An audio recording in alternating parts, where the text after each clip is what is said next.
गोपी Kumar Srivastava.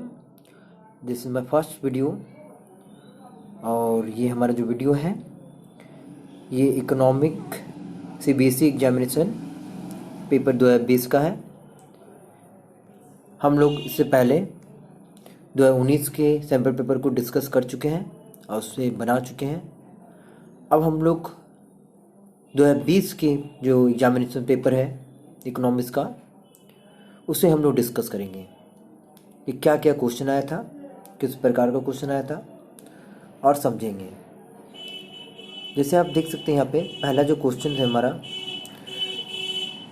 Macro economic का है, 1 marks के लिए। यहाँ आप देख सकते हैं, to reduce credit ability in the economy the central bank में। यहाँ पे ये बोला जा रहा है कि क्रेडिट एबिलिटी को रिड्यूस करने के लिए सेंट्रल बैंक क्या करेगा। तो देखिए इसका जो आंसर है पहले हम लोग उसको ध्यान से देखते हैं। यहाँ लिखा है bye security in the open market. जैसे बहुत सारा ऑप्शन दिया हुआ है, उसमें से एक ऑप्शन दिया है bye security in the open market. इसको हम लोग समझते हैं। देखिए एक होता है सेंट्रल बैंक, एक होता है कमर्शियल बैंक। कमर्शियल बैंक में सिक्योरिटी का मतलब यहाँ पे हो गया शेयर्स, बेच भी सकता है, खरीद सकता है कमर्शियल बैंक। और सेंट्रल बैंक भी सिक्योरिटी मतलब शेयर्स को बेच भी सकता है और खरीद सकता है। तो जब सेंट्रल बैंक को ऐसा लगता है कि इसका क्रेडिट एबिलिटी ख़त्म करना चाहिए, क्रेडिट एबिलिटी मतलब लोन देने की क्षमता, तो लोन देने की क्षमता होता है पब्लिक को, उसको ख़त्म करना चाहता है अगर सेंट्रल बैंक कमर्शियल बैंक का। तो ये क्या करते हैं सेंट्रल बैंक, अपने शेयर्स को उसके पास बेचती है कि ये खरीदे और ये मुझे पैसा दे दे। तो ये अगर पैसा इसको दे देगा तो इसके पास लोन देने के लिए किसी के पास पैसा बचेगा नहीं कमर्शियल बैंक के पास।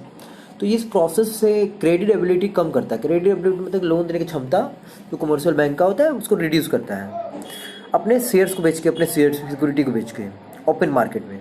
ओपन मार्केट वो मार्केट होता है जहाँ पे शेयर्स को बेचा या खरीदा जाता है। अगला जो हमारे पास टॉपिक है वो देख सकते हैं यहाँ पे, यहाँ लिखा है deficit blank deficit include interest payment by the government on the past loan. देखिए blank deficit include interest payment by the government on the past loan. अगर गवर्नमेंट ने किसी प्रकार का लोन लिया है, उसका ब्याज उसको देना है, तो वो कैसे देता है, तो उसमें वो किस में इंक्लूड रहता है, तो वो रेवेन्यू डेफिसिट में इंक्लूड रहता है। और हम लोग जानते हैं रेवेन्यू डेफिसिट का मतलब क्या होता है।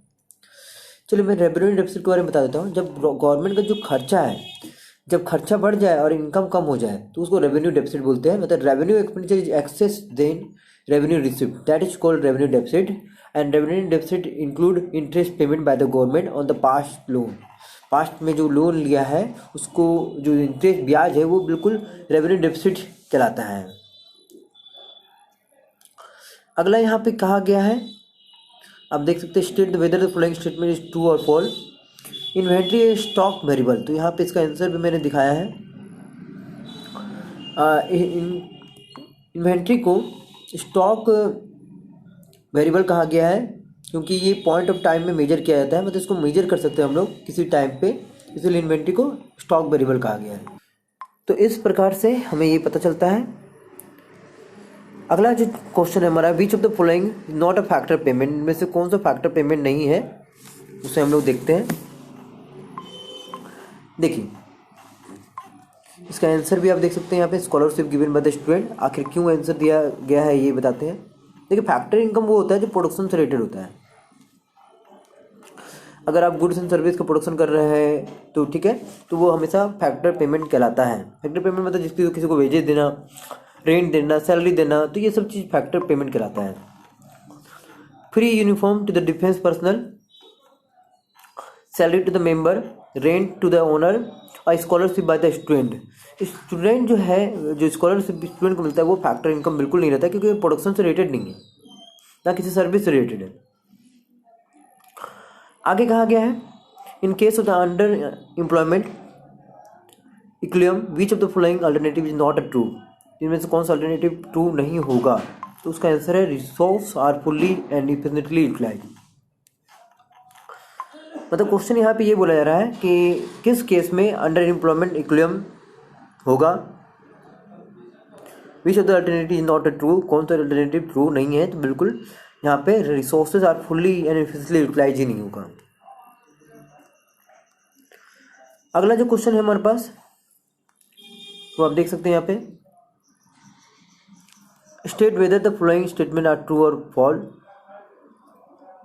जिसे हम लोग नेक्स्ट वीडियो में डिस्कस करेंगे थोड़ा थोड़ा करके।